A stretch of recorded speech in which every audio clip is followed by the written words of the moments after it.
ब्रह्म और जगत, केवल इसका ज्ञान अगर तुम्हें हो जाए, तुम्हारे जिंदगी की जितनी समस्याएं हैं मिट जाएंगी। तीन चीजें, हु एम आई, कौन हूं मैं, कस्तुम कुत्ता आयातम, कौन हो तुम, कहां से आए हो, क्या कर रहे हो, क्या करने आए थे, कौन हूं मैं, कौन है ये जगत, कैसा है ये जगत,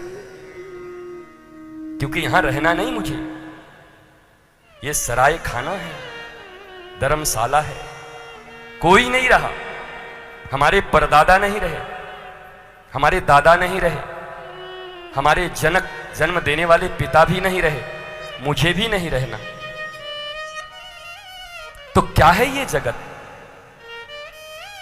जीव मैं हूं, जगत ये है, और परमात्मा कौन है, इतना सा अगर जान गए तो सारी उलझनें सुलझ जाएंगी। जितने गिरह बंधे हैं ना जिंदगी में, उधार के, कर्ज के, घर के, परिवार के, बेटे के, बेटी के, नाते के, रिश्ते के, दुख के, सुख के, सारे गिरह खुल जाएंगे मेरी मां।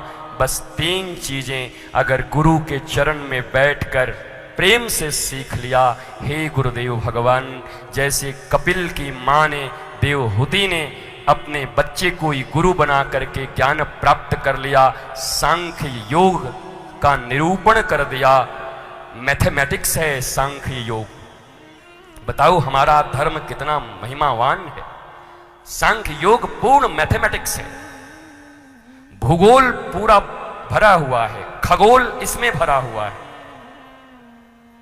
और ये विदेशी लोग पता नहीं कहां कहां से ले जा करके, किसी का नाम कुछ, किसी का कुछ, कोई ग्राहम बेल बन जाता, कोई लालटेन बन जाता, कोई बेल्टॉम बन जाता, पता नहीं कौन कौन कहां गए।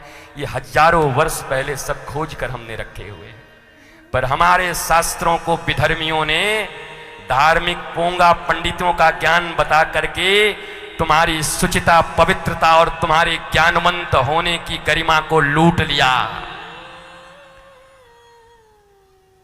तुम्हारी हमारी इज्जत तब तक नहीं होती जब तक हम अमेरिका और लंदन से रिटर्न होके ना आ जाएं।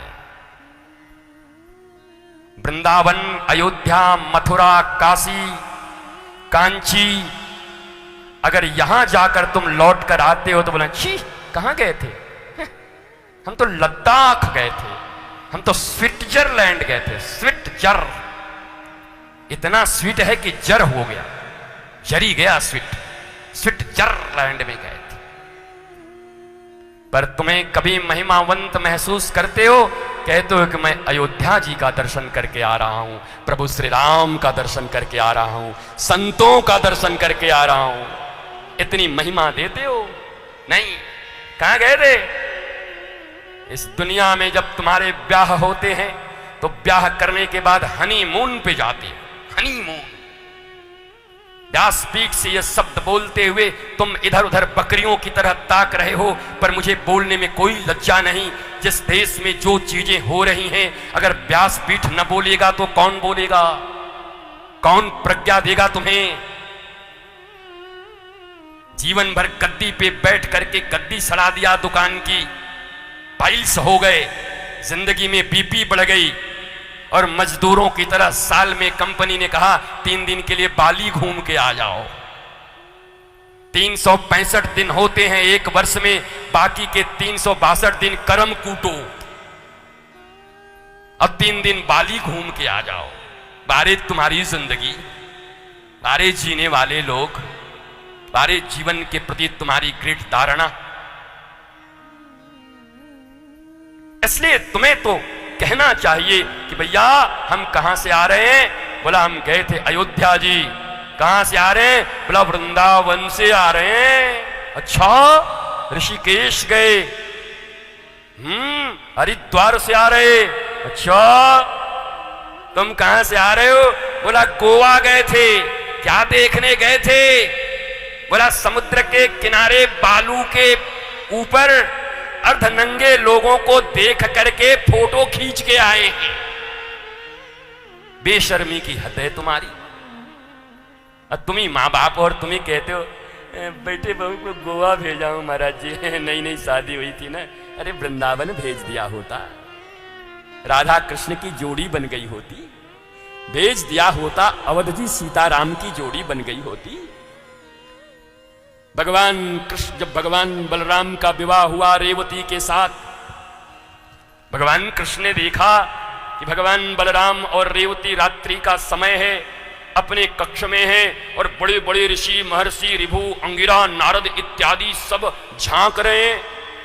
नारद जी पहले दूर से आए, बोला बड़े बेकार लोग हैं, बताओ पति पत्नी का आज नया विवाह हुआ, दोनों कमरे में कक्ष में हैं, ये बड़े बड़े ऋषि होकर के क्या झांक रहे हैं, ध्यान से सुनो।